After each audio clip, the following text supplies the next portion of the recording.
Hello दोस्तों, हमारे YouTube channel पे आप लोगों का स्वागत है। मैं हूं कमलकांत और अभी हम बात करने जा रहे हैं बीपीएससी के संदर्भ में।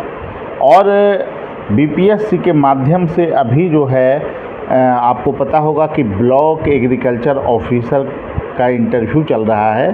तो उसमें जो पहले दिन का जो इंटरव्यू हुआ है उसका क्या रुझान रहा, और बहुत सारे छात्र का कॉल आ रहा है कि सर क्वेश्चन की प्रवृत्ति किस ढंग से रही है। तो देखिए, मैं पहले भी आप लोगों को बताया था कि इंटरव्यू के लगभग अगर इंटरव्यू को बांटा जाए तैयारी के दृष्टिकोण से, तो उसके जो आयाम हैं, आपको शैक्षणिक पृष्ठभूमि से प्रश्न पूछे जाते हैं। जिस पद के लिए आप इंटरव्यू दे रहे हैं, बीओ से रिलेटेड प्रश्न किए गए, प्रमोशन स्ट्रक्चर से रिलेटेड प्रश्न किए गए, शैक्षणिक संस्थान से जहाँ पढ़े हैं उनसे रिलेटेड क्वेश्चन किए गए हैं, एग्रीकल्चर से संबंधित प्रश्न पूछे गए हैं। बिहार में मशीनीकरण कम क्यों है एग्रीकल्चर के फील्ड में, अभी वर्तमान टेक्नोलॉजियाँ जैसे कि ड्रोन के इस्तेमाल से जोड़कर प्रश्न पूछा गया है, जीरो टेरेल से जोड़कर प्रश्न पूछा गया है। तो ऐसे प्रश्न आपको पूछे जा रहे हैं जो कि कॉमन प्रश्न हैं और उसमें परेशान होने की ज़रूरत आपको बहुत ज़्यादा नहीं है। लेकिन टेक्निकल क्वेश्चन भी रह रहे हैं जो एग्रीकल्चर से खासकर जुड़े हुए हैं, तो उस पर आपको विशेष ध्यान देने होंगे। धान की पैदावार, चूँकि अभी जो है कि धान के पैदावार से रिलेटेड क्वेश्चन पूछे जाने की संभावना पहले भी बनी हुई थी, और जो क्वेश्चन पूछे गए हैं उसमें प्रमुखतः जो क्वेश्चन है कि जो बाढ़ प्रभावित एरिया हैं, जो जलमग्न एरिया है, वहाँ पर अगर वाटर लेवल जो है वाटर का स्तर अगर ज़्यादा है तो वहाँ पर कौन से धान की किस्म का पैदावार आप कर सकते हैं। धान के वैसे जो है किस्म का नाम बताइए जहाँ पर कम जो है कि उसमें जल की आवश्यकता होती है। ऐसे क्वेश्चन भी आपको पूछे जा रहे हैं। देखिए दोस्तों, जो प्रश्न की जो प्रवृत्ति है, जो पैनल वहाँ पे बना है, तो उसमें मुख्यतः दो बोर्ड का जो रुझान है, तो उसमें एक बोर्ड में टेक्निकल क्वेश्चन थोड़ा ज़्यादा हो रहा है, और एक जो बोर्ड है वो कॉमन क्वेश्चन जैसे किसान की समस्याएं क्या है, एमएसपी किससे जोड़कर प्रश्न किया जाना, कृषि सब्सिडी से जोड़कर प्रश्न किया जाना, किसान ऋण की जो समस्या है इससे जोड़कर प्रश्न किया जाना, ऐसे प्रश्न आपको पूछे जा रहे हैं। बिहार के एग्रीकल्चर से जोड़कर जैसे बाढ़ जो का क्या प्रभाव पड़ता है एग्रीकल्चर पे, सूखा जो बेल्ट है वहाँ पर किन किन फसलों को आप प्रोत्साहन दे सकते हैं, तो और क्लाइमेट चेंज का एग्रीकल्चर पे क्या प्रभाव पड़ रहा है, ऐसे प्रश्न भी पूछे जा रहे हैं। तो प्रश्न में काफ़ी विविधता है। आपको सिलेबस तो देखना ही है, उस जो आपका जो सिलेबस है उसके बारे में आपने अध्ययन किया ही है, लेकिन बिहार के एग्रीकल्चर को आपको बारीकी से समझने की आवश्यकता है। और साथ में कुछ प्रश्न जो है सिचुएशन आधारित प्रश्न भी किए गए हैं, तो उसके लिए भी आगे आने वाले दिनों में जैसे जैसे इंटरव्यू बढ़ेगा, सिचुएशनल वाले क्वेश्चन और भी ज़्यादा होने शुरू हो जाएंगे। आज जो रुझान रहा है उसमें आइडियल पर्सन और हॉबी से रिलेटेड क्वेश्चन काफ़ी कम रहे हैं, लेकिन आगे आने वाले दिनों में जैसा बोर्ड का रुझान रहता है उससे यह स्पष्ट आकलन लगाया जा सकता है कि ऐसे प्रश्न की संख्या बढ़ने लगेगी।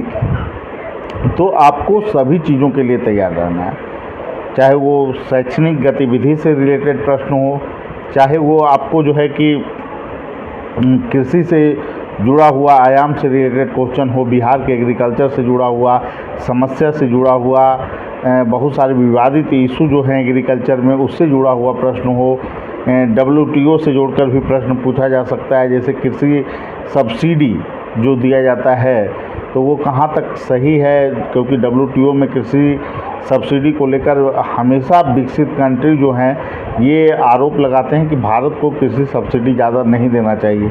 तो ऐसे में क्या कृषि सब्सिडी को बंद कर दिया जाना चाहिए, ऐसे प्रश्न भी पूछे जाने की गुंजाइश काफ़ी ज़्यादा होती है। तो इसको भी आपको विभिन्न चीज़ों को देख कर जाना है अच्छे ढंग से, और बहुत ज़्यादा परेशान होने की ज़रूरत नहीं है। इंटरव्यू मैं पहले भी बोला हूँ कि आपने के प्रशासनिक स्किल की जांच है। आप कितना जवाब दे रहे हैं, ये इससे ज़्यादा महत्वपूर्ण है कि किस तरीके से आप जवाब दे रहे हैं, कॉन्फिडेंस लेवल आपका कैसा है। लेकिन जिन लोगों का इंटरव्यू थोड़ा लेट है, 1-2 दिन अगर आपका बचा हुआ है, तो सिर्फ आपको ये करना है कि कॉन्फिडेंस के साथ आपको उत्तर देना है।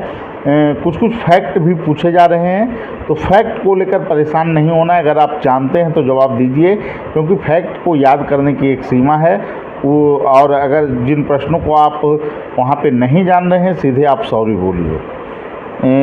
एक चीज़ और है कि दोस्तों, बहुत सारे लोग जो प्रश्न होता है इसको लेकर परेशान रहते हैं कि हर दिन क्या क्या प्रश्न पूछा जा रहा है, उसको वो जो है कि खोजने में लगे होते हैं। तो इसको लेकर बहुत ज़्यादा परेशान नहीं होना है। मैं पहले भी बोला हूँ कि आप अगर जॉब में हैं तो जॉब से रिलेटेड क्वेश्चन होगा, क्योंकि आप पूर्व के जो जॉब में हैं वो किस तरह आपको इस जॉब में लाभ दे सकता है, ऐसे प्रश्न पूछे जा रहे हैं। जॉब से रिलेटेड जो लोग हैं उनसे जॉब से भी जोड़कर प्रश्न पूछा जा रहा है। तो जो क्वेश्चन है उसमें शैक्षणिक मुद्दे से जोड़कर प्रश्न आपको पूछा जा रहा है, एग्रीकल्चर से जोड़कर प्रश्न पूछा जा रहा है, बिहार के एग्रीकल्चर से जोड़कर आपको प्रश्न और समस्या से जोड़कर प्रश्न आपको किया जा रहा है। इसके साथ साथ जो विवादित इशूज़ हैं एग्रीकल्चर के फील्ड में, उससे जोड़कर भी प्रश्न किया जा रहा है।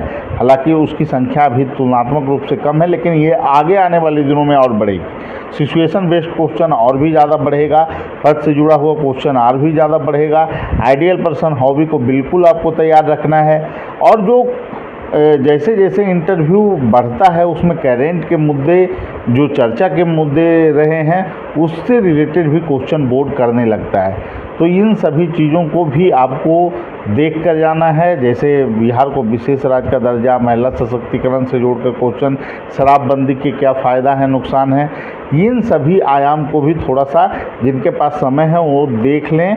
और ख़ास करके एग्रीकल्चर पे विशेष आपको फोकस रखना है। और इसके लिए जो क्लासें ली गई है, 13 क्लास जो लिया गया है, उसमें विभिन्न मुद्दों पर स्पष्ट रूप से चर्चा है। कृषि के विवादित इशूज पे चर्चा किया गया है, सिचुएशनल बेस्ड क्वेश्चन पे चर्चा किया गया है। तो वो जो लोग जुड़े हुए हैं उन वीडियो को अच्छे ढंग से देखिए, और निश्चित रूप से उस पर अगर आपको कमांड है तो लगभग आप 70 से 80% क्वेश्चन को वहाँ पर जवाब देने की स्थिति में होंगे। क्योंकि आइडियोलॉजी अगर आपका डेवलप रहेगा विभिन्न चीज़ों पर बोलने का, तो निश्चित रूप से इसका सकारात्मक लाभ वहाँ पे आपको मिलेगा। कुछ फैक्ट के क्वेश्चन हैं जिसमें निश्चित रूप से फैक्ट याद करना इतना आसान नहीं होता है, तो उसमें सीधे आप सॉरी भी बोल सकते हैं। लेकिन सिचुएशनल क्वेश्चन में, प्रशासनिक क्वेश्चन में, किसी संबंधी समस्या जो है, जो चुनौतियां हैं, उसमें आप सॉरी नहीं बोल सकते हैं। अगर सॉरी बोलिएगा तो उसका नकारात्मक आपका असर इंटरव्यू पे दिखेगा, इंटरव्यू के अंक पे। इसलिए अच्छे ढंग से आप तैयारी करते रहें, परेशान होने की बिल्कुल आवश्यकता नहीं है। जो इंटरव्यू में समान शिष्टाचार है उसका पालन करते हुए आपको इंटरव्यू अच्छे ढंग से देना है।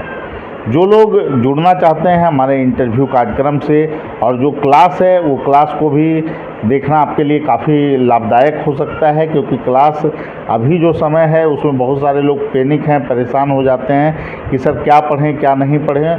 लगभग लोगों का सवाल अभी भी जो कॉल आ रहा है वही आ रहा है। तो इसमें मैं यही कहूँगा कि जो क्लास है जिसमें आपको किसी संबंधी शैक्षणिक चीज़ों को क्या क्या देखना है, न्यूज़पेपर से आपको क्या देख सकते हैं, सिचुएशनल क्वेश्चन में आपको कैसे काम करना है, बिहार के जो एग्रीकल्चर है उसमें मुख्य तौर पे क्या क्या क्वेश्चन पूछा जा सकता है, इन सबों के लिए क्लास आपको लिया गया है। उसमें क्लास को देख कर एक रूपरेखा आप अच्छे ढंग से तैयार कर सकते हैं। उसके बाद 2 ऑनलाइन मॉक की सुविधा हमारे यहाँ उपलब्ध है, जिसका भी लाभ आप उठा सकते हैं। मैं यही कहूँगा दोस्तों कि जो भी लोग इंटरव्यू देने जा रहे हैं, जिनके पास अभी समय कम है, मान लिया जाए कि जिनका इंटरव्यू कल है, परसों है और उसके अगले दिन है, तो इन लोगों को बहुत ज़्यादा परेशान होने की ज़रूरत नहीं है। किसी संस्थान से अभी आपको जोड़ने की ज़रूरत नहीं है, क्योंकि 2-3 दिन में आपको बहुत ज़्यादा लाभ किसी संस्थान में जुड़कर नहीं मिल सकता है। जिनका मॉक जो है कि आपको मान लिया जाए इंटरव्यू आयोग में 8 है, 9, 10 या फिर उसके बाद है, तो ये लोग जो है कि अगर उनको समस्या लग रही है तो इंटरव्यू के लिए आप जो है टिप्स ले सकते हैं, विभिन्न चीज़ों को आयाम को देखकर तैयार कर सकते हैं, जिससे कि वहाँ पे आपको समस्या ना हो। और जिन लोगों का पहले इंटरव्यू है वो हमारे यूट्यूब चैनल पे बहुत सारे वीडियो पड़े हुए हैं, उसका भी लाभ आप उठा सकते हैं। और जिन लोगों को हमारे कार्यक्रम से जुड़ना है वो हमारे फ़ोन नंबर 7004291557 पे कॉल कीजिए, संपर्क कीजिए और इंटरव्यू कार्यक्रम से आप जुड़ सकते हैं।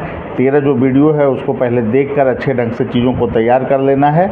निश्चित रूप से इसका सकारात्मक लाभ आपको इंटरव्यू में मिलेगा, क्योंकि इंटरव्यू में एक एक नंबर का महत्व है।